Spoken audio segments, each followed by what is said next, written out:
जैसा कि आपने कहा कि आपका एक्सपीरियंस इंस्टीट्यूशंस में भी रहा है और आपने मार्केट में जो तेजी का मोड़ आया था, वो तेजी का मोड़ में आप काफ़ी तरीके से इन्वॉल्व थे मार्केट के अंदर में। अब आप खुद का बिज़नेस कर रहे हैं।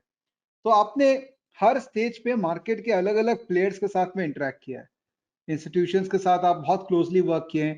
अभी कुछ 14 साल रिटेल इंस्टीट्यूशंस के साथ काम किया, जी हाँ। 14 साल आपने इंस्टीट्यूशन के साथ काम किया और अभी आप रिटेल जो एचएनआईज़ होंगे या रिटेल होंगे, उनके साथ आप इंटरैक्ट कर रहे हैं। तो आपको समझ में आता होगा कि दोनों जो पार्टीज़ हैं, दोनों में कोर डिफरेंस क्या है? अगर इससे चालू करें कि क्या यूनिकनेस है इंस्टीट्यूशंस में और रिटेल में कि दोनों मैं ये नहीं कहूँगा कि रिटेल शायद कमज़ोर है, बट मैं ये कहूँगा कि इंस्टीट्यूशन को हमेशा एक एज मिला है, रिटेल के मुकाबले, ऐसा क्यों? सर, मूलतः इसका एक मुख्य कारण रहा हुँ, हुँ, और मुख्य कारण मैं कहूँगा कि अधिकतर लोगों को लगता है कि इंस्टीट्यूशन के पास अथाह पैसे का स्रोत है। नहीं, वो है, लेकिन पैसे का स्रोत आपको और अधिक जिम्मेदार बनाता है। जवाबदेही, एक इंस्टीट्यूशनल इन्वेस्टर अपने निवेशकों के प्रति जितना जवाबदेही रखेगा, उतना ही ज्यादा उसका प्रगति निश्चित है। वो जवाबदेही आती कैसे है? वो रिस्पॉन्सिबिलिटी, वो अकाउंटेबिलिटी जिसे हम कहते हैं अंग्रेजी में, वो आती कैसे है? कि वो अपने निर्णयों को लेने से पहले जांच परख के, और उनके जो निर्णय होते हैं निवेश के, हुँ, हुँ, वो एक व्यक्ति के हाथ में कभी ना होकर एक पूरी कमिटी के हाथ में। ओके, अगर कमिटी सर्वसम्मति से उस निवेश के निर्णय को सहमति प्रदान करे, तभी वो स्टॉक में या किसी भी चीज में, बॉन्ड में निवेश होता है। वही अगर हम साथ में रिटेल देखें, तो वही जज है, वही जूरी है और वही एग्जीक्यूशनर है। हुँ, तो किसी गजल में बड़ा अच्छा कहा है कि मेरा कातिल मेरा मुंसिफ है, क्या मेरे हक में फैसला देगा?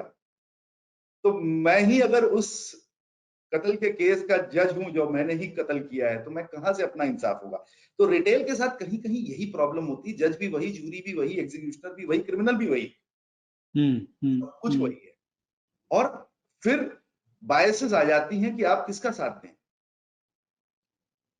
बजाय इंस्टीट्यूशन में जहां पे एक कमेटी डिसाइड करती है। और उसके बाद ये भी होता है कि वहां पे कमेटी डिसाइड इसलिए नहीं करती क्योंकि हमारे किसी बड़े एनालिस्ट ने या किसी फंड मैनेजर ने कहा कि ये स्टॉक लेना है। नहीं, हुँ, उसकी एक हुँ, पूरी चयन प्रक्रिया है। 10 पॉइंट, 20 पॉइंट, 30 पॉइंट, 50 पॉइंट, हर इंस्टीट्यूशन की अलग होंगी, हुँ, लेकिन एक पूरी चयन प्रक्रिया है, एक प्रोसेस है।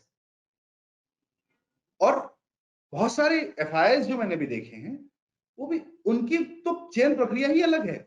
वहां पे प्रोसेस ऑफ सिलेक्शन नहीं, प्रोसेस ऑफ रिजेक्शन है। और जो रिजेक्ट नहीं होते वो सिलेक्ट होते हैं, और वो अपने ध्येय से, अपने मिशन से तनिक भी विचलित नहीं होते। ना चढ़ते हुए स्टॉक में लेते समय विचलित होते हैं, ना खराब स्टॉक को 3 लोअर सर्किट के बाद बेचने में विचलित होते हैं, क्योंकि उनके लिए उनका जो निवेश प्रक्रिया है वही सर्वोपरि है। हुँ, हुँ, लेकिन रिटेल के साथ क्या होता है, जो हमने अक्सर सुना है, देखिए, अपवाद हर क्षेत्र में मिलेंगे। हुँ, हुँ, हुँ, इंस्टीट्यूशन भी उड़ते हैं, हमने देखा है, लेमन ब्रदर्स भी उड़ा, बेयर स्टर्न्स भी उड़ा, वो सब भी बड़े इंस्टीट्यूशंस थे। हुँ, अपवाद हुँ, दुनिया में हर जगह मिलेंगे, लेकिन अधिकांशतः क्या देखा गया है कि जहां पे आप किसी रिटेल इन्वेस्टर को कहिए कि ये स्टॉक 30%, 40% निकल चुका है, ये खराब हो चुका है, इसमें से निकलो, हुँ, हाथ कांपता है विवेक जी।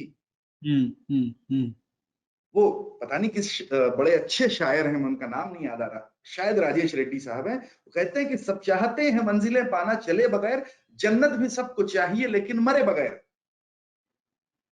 इंस्टीट्यूशन मर के अपना खून पसीना करके सीखती हैं, उसे प्रक्रिया में परिवर्तित करती हैं और उस प्रक्रिया को पूर्णतः फॉलो करती हैं। उसमें अपवाद नहीं होते। फंड मैनेजर बदल जाते हैं, इन्वेस्टमेंट कमिटी बदल जाती है, लेकिन प्रक्रियाएं वही रहती हैं। आज से 15 साल 20 साल पहले एचडीएफसी म्यूचुअल फंड का शायद इन्वेस्टमेंट कमिटी का एक अलग ही रूपरेखा रही होगी, और आज से 20 साल बाद भी एचडीएफसी म्यूचुअल फंड की एक अलग ही रूपरेखा रहेगी, लेकिन प्रक्रिया अपनी जगह रहेगी। तो वहां महत्व प्रक्रियाओं को, प्रोसेस को दिया जाता है, व्यक्ति कोई भी हो।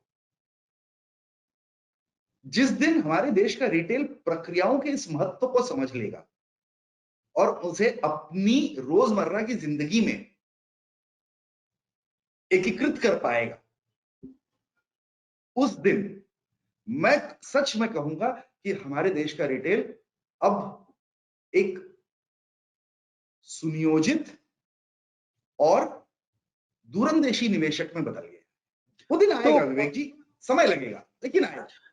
मतलब आज के रेट में हो सकता है कम लोग होंगे जो एडॉप्ट कर चुके हैं, और जैसे जैसे दिन बीतेगा, जैसे जैसे लोगों को लर्निंग प्रोपेंसिटी बढ़ेगी, लोगों को समझ आएगी, तो और भी लोग आएंगे।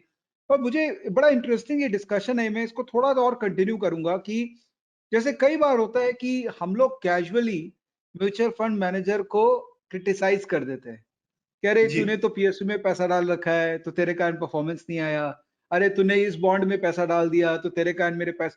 This are very casual irresponsible statements. हाँ, मैं चाहता हूं आप, क्योंकि इंस्टीट्यूशन बैकग्राउंड के हैं, एक स्ट्रक्चर बताइए ना कि कोई म्यूचुअल फंड मैनेजर अगर किसी भी चीज में पैसा डाल रहा है तो उसके पीछे वो क्या होमवर्क जा रही है, उसके बाद में डिसीजन लिया जा रहा है। सबसे पहले तो मतलब उनकी एक यूनिवर्स डिफाइंड होती है, ओके, उस यूनिवर्स के बाहर वो जा नहीं सकते। ओके, अभी जैसे एक large cap mutual fund manager equity, एक मिसाल के तौर पर, सर आज के डेट पे लार्ज कैप क्या है? 100 स्टॉक्स हैं, निफ्टी 100, बीएसई 100, यही इस देश में लार्ज कैप का प्रतिनिधित्व करते हैं जी।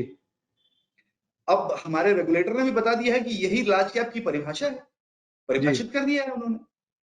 अब बताइए 100 स्टॉक्स के पीछे 45 म्यूचुअल फंड लगे हुए हैं, 30 इंश्योरेंस कंपनियां लगी हुई हैं, और 100 एफआईआईज लगे हुए हैं। स्टॉक्स वही 100 हैं। अब एक मिसाल के तौर पे रिलायंस इंडस्ट्री का वेटेज निफ्टी 100 में लगभग 11% के आसपास होगा। मैं गलत हो सकता हूं, 2% वो 9% हो सकता है, 13% हो सकता है, लेकिन 11 के आसपास है। अब एक म्यूचुअल फंड मैनेजर है, इन्वेस्टमेंट मैनेजर, क्या वो अपने म्यूचुअल फंड में 2% का वेटेज रिलायंस रख सकता है? नहीं रख सकता है, नहीं रख सकता है। वो उसको 11 से प्लस माइनस 2% रहना पड़ेगा। अगर वो बहुत तेजी में है तो 11 का 13 कर लेगा, अगर वो बहुत मंदी में है तो वो 11 का 9 कर लेगा। वो 0 और 100 नहीं रख सकता सर, क्योंकि उसको भी इस मूषक दौड़ में भाग लेना है, रैट रेस। उसको भी इस मूषक दौड़ में भाग लेना है, तभी उसकी और उसके फर्म की प्रगति है। उसके हाथ बंधे हैं, जबकि वही एक रिटेल इन्वेस्टर अपने पोर्टफोलियो में केवल एक स्टॉक रिलायंस इंडस्ट्रीज ले सकता है सर। 10 लाख रुपए लेके आया, एक स्टॉक उसके पूरे फंड में पड़ा है रिलायंस इंडस्ट्रीज। रिटेल इन्वेस्टर के पास ये सुविधा है, ये स्वाधीनता है। इन्वेस्टमेंट मैनेजर के पास ये स्वाधीनता नहीं है। आपको ये चीज समझनी पड़ेगी। वो चाहे इंश्योरेंस का फंड मैनेजर हो, वो चाहे एफआईआई हो, उन सबको एक प्रक्रिया और उसके आसपास बंधे हुए नियम कानूनों के अंतर्गत चलना है जी। और जब आप नियम कानूनों के अंतर्गत चलते हो तो उसके कुछ दूरगामी फायदे होते हैं, लेकिन निकटवर्ती कुछ नुकसान भी होते हैं जी जी। अब आज की डेट में एक आज की ही मिसाल लीजिए, निफ्टी 15,300 पे बंद आया है जी। अगर आज एक फंड मैनेजर कहे कि मुझे लगता है यहां से मार्केट 20% करेक्ट करेगा, मान लीजिए, क्या वो अपनी पोर्टफोलियो जीरो करके बैठ सकता है? राइट।